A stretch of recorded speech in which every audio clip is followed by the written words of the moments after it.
welcome to Yoga Talk. My name is Diane Covanda, and today we have my dear friend Megha Nancy Buttenheim, and she's visiting the Cape, and she's also a teacher for our Kind Yoga teacher training. And I'd love to hear, Megha, the way that you got into yoga, and also you created this amazing program, Let Your Yoga Dance. Could you tell us a little bit about yourself and about your program? I'll be happy to, and it's just such a pleasure to be you. with you on your own TV show. That's so great. I go back a long way with dance, like to age 4. So Mom sent me off to dance class, modern dance actually, and which I did forever and ever, and never stopped. And yoga came a little later. Yoga came probably in my late 20s. And the biggest thrust I got with yoga was that I was teaching, I wasn't teaching, I was acting at Shakespeare and Company out in the Berkshires. And a yoga group came to town, and they bought a Jesuit novitiate in Stockbridge, right next door to Tanglewood. And I was very impressed with this. This was the Kripalu Center for Yoga and Health, and this is in the days when it was an ashram, a spiritual community. And so I took a program there and then moved in. So how could you not, right? It was very compelling, and I was very sad about my theater career, but I thought, oh well, I'll be back. But what I loved so much about it was that the yoga was very moving. In fact, there's still a component in Kripalu Yoga called meditation in motion, which just was perfect. My favorite thing. Isn't it great? Yes. It's very, very special. And it really focuses on the mystery. And also, I don't have to pay attention to the teacher all the time, that I actually can find my yoga, let yoga do me rather than me do yoga so much. So that's a really beautiful aspect of the practice that I love. And in the ashram, there was also a dance component called dance kinetics. And I just took to that like a duck to water, primarily because it was really welcoming for everybody. I was so shocked those early days when I first went to that class and noticed that there were people in the room who obviously had never had a dance class. They really were falling all over themselves, and I went, oh my, this is different. I think I was one of them. No, I doubt that, but I was used to classes in New York City where everybody was a professional, and I felt like a klutz. And I kept saying, I've been dancing all my life, and yet do I have the right to say I am a dancer? And so by living and staying at Kripalu for 12 years, I really developed my own practice, which I called Let Your Yoga Dance, Grace in Motion. And the first tenet, of course, was to keep what I had learned at Kripalu. Yep, everybody's a dancer.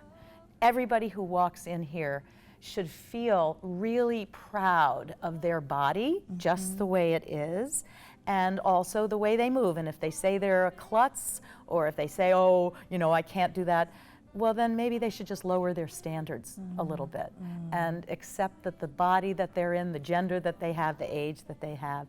So over these decades, I have found my way to really merge yoga, dance, and the energy centers of the body, known as the chakras, where we go right from the feet all the way up through the spine to the crown of the head. And basically, I think those chakras touch every aspect of our life, so it can be a real roadmap to consciousness.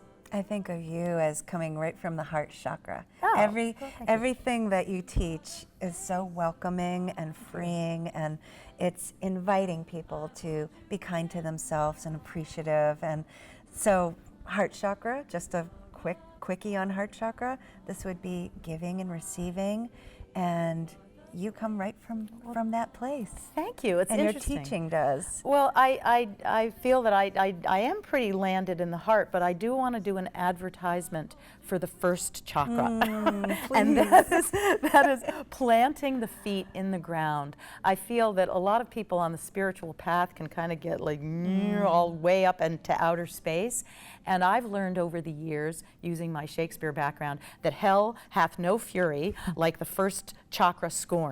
So that I want my practice to be one that really grounds people on the earth. so that they can really walk, like they can walk their mountain very strongly, and just feeling like, yep, I belong here, I'm strong, I'm powerful in myself, and I can come from my heart at the same time. So just thought I'd do that That's little beautiful. ad for Chakra One. Will you show us a grounded practice that somebody could actually join us in at home right now? Oh, sure. This actually, flows into yoga as well. So this could be the beginning of a Let Your Yoga Dance class or a yoga class, and it starts with the feet really planted on the ground with the hands over the thighs. Now this can be done on a chair, as we are, on the floor, or standing. And I like to mix it up a little. But so from a chair's point of view, we start by taking a deep breath in through the nose, and then round the spine, and just look right down at your navel. This is called the cat. And then inhale, a gentle arch of the spine. This is the dog. And so we're shortening the spine at the moment. And then we lengthen the spine, rounding it, look down, and exhale on a sound. So let's do that a few times. Inhaling, and just look at the place where the ceiling meets the wall, and then exhale. Inhale, and exhale. So one more time. This is the dog as we inhale up, arching, and exhale, rounding. So these are two ways that the spine loves to move. All right, so that's the dog. Isn't that good? Yeah. That's the dog and the cat. I love to do that before and after a long drive. Now we come into lateral flexion. So it's really important to lengthen first and then arch over to your right. And as we arch over, you can feel like your body's turning into a little comma or a C curve. And then inhale up, get nice and tall, and exhale, other side. You can use the arms if you like. You can let them just drape on either side of you, inhaling up and exhale. And those listeners can really sigh the breath out. And if you want to bring your arm overhead, you can do that as well. So then we really begin to let the yoga start to dance. Lateral flexion. This is the third and fourth movements of the spine. Always using the breath. So we really coordinate breath with movement. So that's the third and fourth movement. Now, what's another way the spine moves? It twists. So again, it's really important to lengthen first, and then look over your right shoulder and twisting. See how far you can go comfortably, and then come back to center, and then twist to the other side. Now in yoga, we tend to hold poses, but in Let Your Yoga Dance, we actually dance them a little. So you could actually take your hands and start to move them. You can bring the arms back using the breath. You might knock your hand a little bit there, your elbow.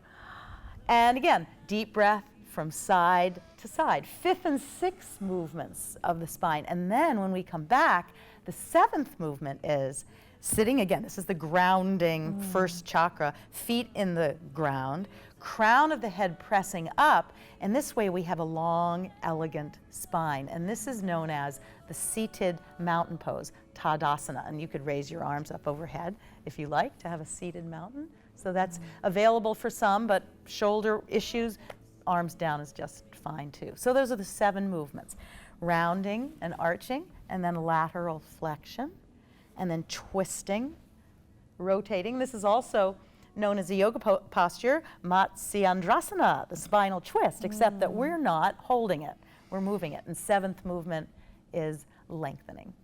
I love that.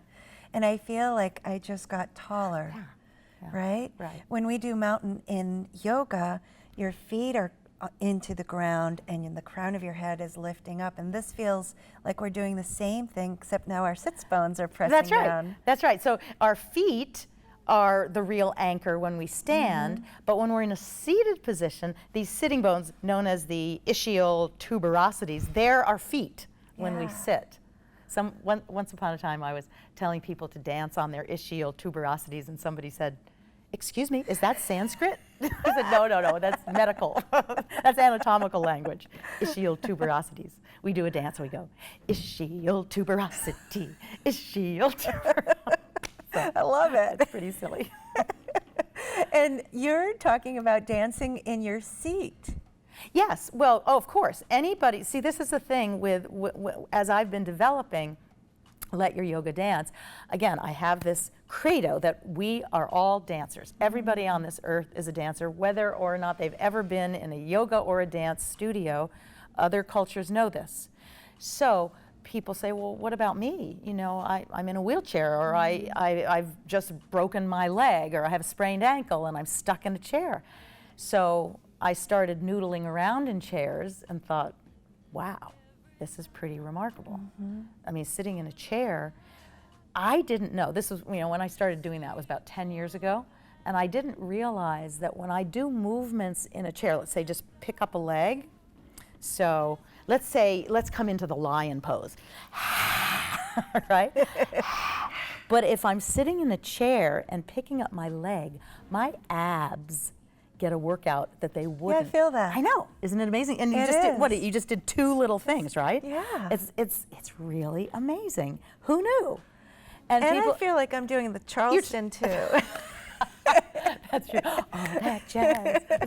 Yes, we can always, you know, bump things up and dance it, but we can start. This is Let Your Yoga Dance. And I think the 4 words are really, really important. Let is all about allowing. It's your yoga. So let's say, I can do everything. I can put my ankle over my head, which I can't anymore. I could once. I used to be able to. I know, too. not so much now. But if you are having trouble in your body and you're watching me, it's an instantaneous opportunity for shame. And maybe like, I can't do this. I'm out of here. I don't want that. I want everybody to let their yoga dance, and it's your yoga. So yours is going to look different than mine. And that started with Kripalu yoga for me, and now Kind Yoga is doing the same thing. It's kind.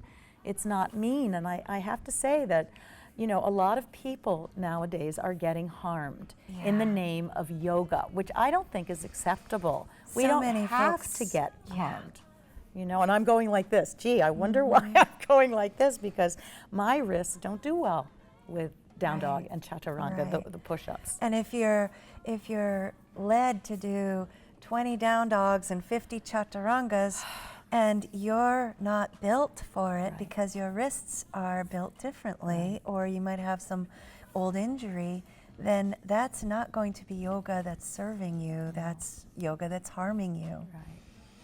So I call that becoming a slave to yoga. And what I want is for yoga and dance to be our servant, and for all of us to really fall in love with the body that we have and be really grateful for that body, no matter what injury it has or diseases. You know, it's doing the best it can. Right. Bodies are miracles. Yeah.